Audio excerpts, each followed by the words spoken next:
Peace family. So I'm back with another one. Today what I want to do is I want to talk to my chosen ones about how they will never ever feel any remorse. Never. I don't think remorse is anywhere near their playbook. I don't think remorse is anywhere near their ideology. I don't believe remorse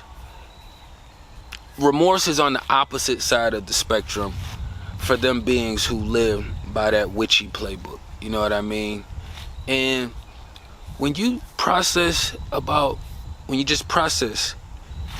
all the witchy things that you done been through, either with your parents, with your siblings, with your friends, spouses, you know, how many of them actually showed remorse? How many? I say this, right, because we operate different than the way they do. So one thing that I realize with us young is that it is very easy for us to put ourselves in other people's shoes. The other team, that's something that they do not do. But for us, it is very easy to put ourselves in other people's shoes. And that's because of our high empathy levels. And just because we are connected to the right source. A lot of people, they lose this connection when they start vibing with the other team. That's the whole purpose of it.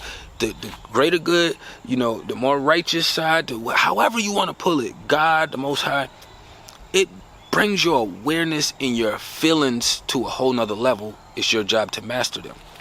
The other side of the team, it disconnects you from your feelings. Our feelings is what connects us and helps us operate in this physical realm. So I hate when people say, oh, women base things off their feelings and the men base things off of logic. I base things off of logic and feelings, motherfucker. That's what I'm going to tell you. I use logic and feelings because I don't react to people logically, for the most part, if I don't have no feelings connected to what the hell they talking about. That's what they be trying to make it seem as though like feelings only exist with females. We see plenty of men act out of emotion. We're supposed to use emotion and logic together, not just have one without the other. You know what I mean? But when you process like everything that they put you through or you've been through just being in their space, like, we understand what remorse is because when we was the ones that was doing certain things because we wanted to be selfish in a situation, we felt guilty for our friends or the people around us who it affected. We felt guilty. We wanted to show and do whatever we could to correct or fix whatever we had did in the spiritual realm. That's how we know. They don't process that same way. For them, you'll realize and you'll notice that they'll slap you in the face. They'll disappear for a couple weeks, month or so, couple days, pop right back up like they never slapped you in the face. They won't talk about it. They won't address it. But let them pop back up in your space and the first thing you do is punch them in their jaw. Now you're the worst person in the world to them because they didn't feel any remorse for what they did, so they just felt like they started all over on a clean slate since you didn't do anything right then and there. If you don't do anything right then and there, they aren't gonna put that same kind of energy behind it, and it's easier for them to brush it off to the side because they're assuming that you brushed it to the side. I remember when I was younger, my mom used to say things like, wait till you get it older to have your own child or your own kids. You'll see. Wait till you have your own. What's crazy is once I had my daughter, it made me see how much fuck shit my mom was actually doing. You know what I mean? Like, I only have one daughter right now, but if I were to have multiples, I wouldn't be running to my children talking shit about one to the other one. A lot of things that they do, and then that's just a small example. That ain't even anything to do with like our personal relationship, that she done did some weird shit and just don't have no remorse for it. You know, and I just only use my mom because that's my immediate connection. I could have used other beings for that example just now. I don't even engage with my mom right now, so it ain't like, ain't no hate energy over there. Once you become, or once you enter into my life, you become a part of my story. Once you enter my life, you become a part of my story. So, depending on how you carry yourself, or depending on the image that you want to paint, you better do a motherfucking good job at it, because you're a part of my story. So I will use or put this character back out there however I see fit, or at the right times. I won't put no false accusations on it, but I will judge the character as it's brought to me, and as I read the energy and the vibrations from within. You know what I mean? And I was like, a lot of weird shit that my mom had did with me, I was like, man, I could never, ever, ever do that for my daughter, to my daughter, against my daughter. You know what I mean? Just like a whole lot of it. And it's just like, you have to understand how far out gone they are with that other witchy playbook. They literally, we was gaining connection, getting stronger. So say like we was like this, as we're getting connected, fingers start intertwining and twingling and doing all of this right here to make us tighter. They was in this position right here, starting off when you're born like we all are, and they started doing this number right here. So now they got they feelings over here, and they got them over here, which these are like tucked away in a box, or in like the bottom of a hole, like locked away somewhere, like unaccessible. You have certain agreements and rules you gotta follow once you sign up on contracts. You know, that's even in the physical realm. We see what happens when you sign physical contracts. We make spiritual contracts as well too.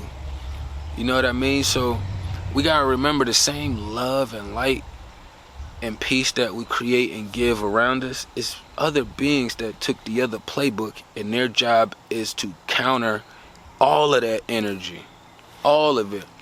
It's just the hardest part is normally the people that's close to us. You know what I mean? And they only close to us because we wasn't taught certain things growing up, and we allowed certain vibrations in our space. And then a handful of people I know, you know, they just kind of kept their same friends from like high school and like a little bit right after that time, you know what I'm saying? But for the bulk part of people now, most people are okay with making new friends. You don't hear that Drake statement, or it ain't even a Drake statement, just the statement of no new friends. I never agreed with that statement, because you telling me to stay around people who don't have my best interests at heart.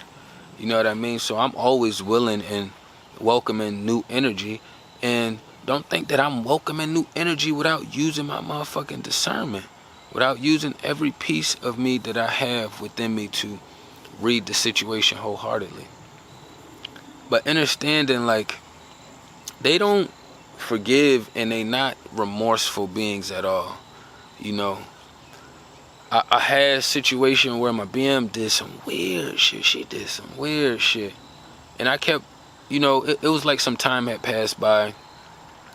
I started engaging with her, not on no sexual level, but on just like, this is the mother of my child, you know what I'm saying? This retarded motherfucker is still the mother of my child. It's like, I be like, let me get my neck, because I'm like, damn, this motherfucker retarded, but I fucking picked this retarded motherfucker.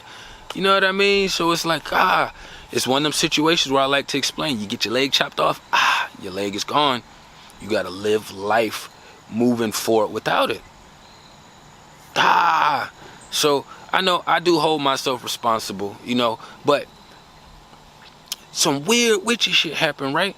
I brush past it. We keep communicating. You know, I start doing, you know, like daddy things to show my daughter like how mommy and daddy engage and interact, because she didn't really see it, because by the time she was at memory, she didn't remember us being together. We literally separated right before my daughter started kindergarten.